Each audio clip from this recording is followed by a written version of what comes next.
ഈ രക്ഷകനായ ക്രിസ്തു അവരെ മാത്രം സ്നേഹിക്കുന്നവരോ അവരുടെ ഇംഗിതത്തിനനുസരിച്ച് അവരുടെ നിയമങ്ങളും പ്രമാണങ്ങളും അവരുടെ ആചാരാനുഷ്ഠാനങ്ങളും ഒന്നും അനുസരിച്ചുകൊണ്ടല്ല ക്രിസ്തു തന്റെ ദൗത്യ നിർവഹണത്തിൽ ഏർപ്പെട്ടപ്പോൾ അവിടുത്തെ പ്രവർത്തനമൊന്നും അതിനനുസരിച്ചായിരുന്നില്ല.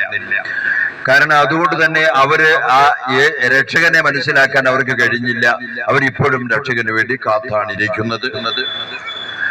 ഇപ്പോൾ കർത്താവായ യേശു ദരിദ്രനായി പിറക്കാനുള്ള കാരണം എന്ന് പറയുന്നത് ലോകത്തിലുള്ള മനുഷ്യനായി പിറക്കുന്ന എല്ലാവരുടെ മനുഷ്യരിലും എന്തുണ്ട്? ദൈവജീവനുണ്ട്.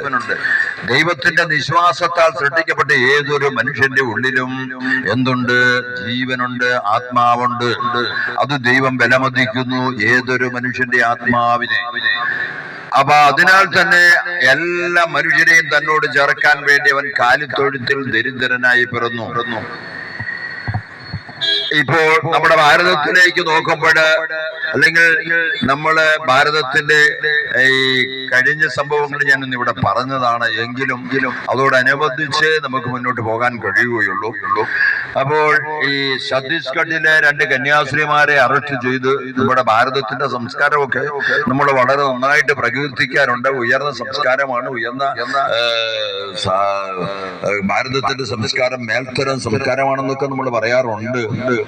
പക്ഷേ നമ്മുടെ ഭാരതത്തിന്റെ സംസ്കാരത്തെ കുറിച്ച് ആഴത്തിൽ പഠിക്കുമ്പോൾ, അതിനെക്കുറിച്ച് മനസ്സിലാക്കുമ്പോൾ ഈ സവർണ മേലാളന്മാർ അല്ലെങ്കിൽ ബ്രാഹ്മണന്മാരെല്ലാം തന്നെ അവരുടെ വിചാരം ഇരിക്കുന്നത് അവർ ദൈവത്തിന്റെ സ്വന്തം ജനമാണെന്നാണ് ഈ ബ്രാഹ്മണന്മാർ അല്ലെങ്കിൽ സവർണ മേലാളന്മാരായ ആളുകൾ കരുതിയിരുന്നത്.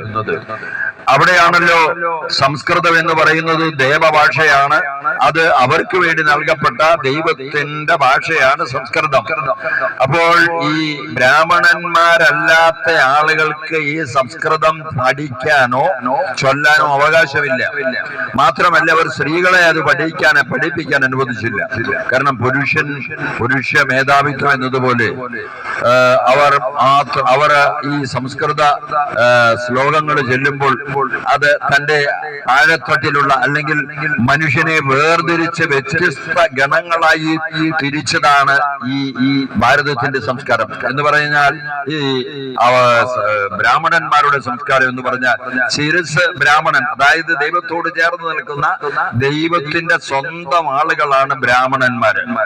അതിന് താഴെ അവരുടെ ഹൃദയത്തിന്റെ ഭാഗത്തുനിന്ന് ഉള്ളവരാണ് ക്ഷത്രിയന്മാര്, 2ാമത്തെ തട്ട്. പിന്നെ 3ാമത്തെ തട്ട് എന്ന് പറയുന്നത് അരയിൽ നിന്ന് പിറക്കപ്പെട്ട, അരയുടെ ഭാഗത്തുനിന്ന് പിറക്കപ്പെട്ട വൈശ്യന്മാര്.